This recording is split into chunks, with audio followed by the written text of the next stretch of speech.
At its core, we cannot claim that human beings possess any exclusive authority over the nature of reality through perception. Perception is not a passive recording, it is a reconstruction, a simulation of reality's source, assembled by the mind from the raw material of entrapped light. Our eyes capture light. Our brains decode its echoes, and from those particles we simulate the world we experience. But what is the purpose of this process? Before perception, there was only the unknown, a dark miasma in which we drifted, vulnerable to unseen interruptions of thought and being. At this juncture, one might argue that existence reduces to mere appetite. A thought process sustained by consumption. If that process is disrupted prematurely, we interpret it as death.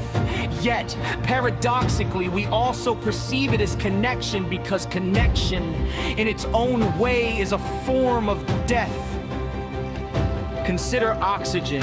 We require it to survive, yet every breath accelerates our oxidation, the very process that will ultimately claim us. Connection and dissolution are two sides of the same coin.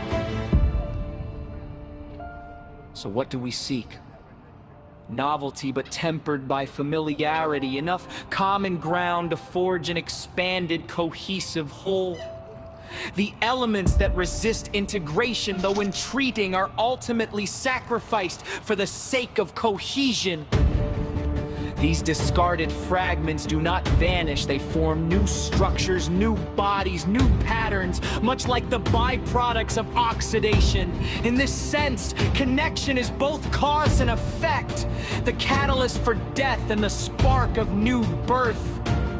What we call survival is merely the preservation of a dominant cohesion. Yet even the minority fragments, the parts of ourselves we shed, persist. They do not die. They evolve atom by atom into something else. I am a fragment of my father as he is of his ancestors, and so on. This is not a hierarchy of cohesion, but a process of breaking away and a rebuilding, a controlled fracturing and reunification. We are all shaped by narratives and behaviors, bound by the collective agreement that this is simply how things are. This is why individuals resist being subsumed by the collective.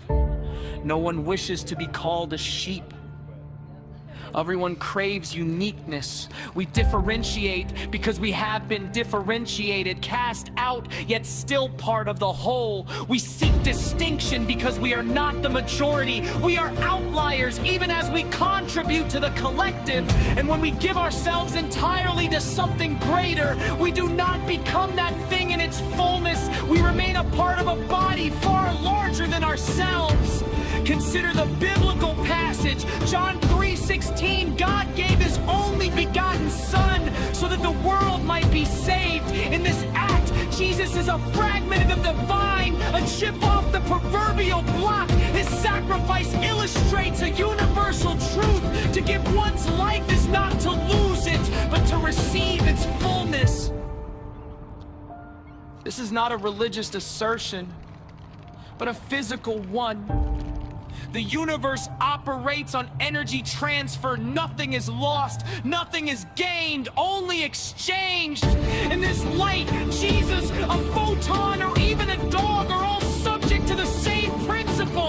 To let go is to become everywhere. To cling is to remain nowhere. The miracle is not in resurrection, but in persistence, the unbroken flow of energy, the relentless exchange.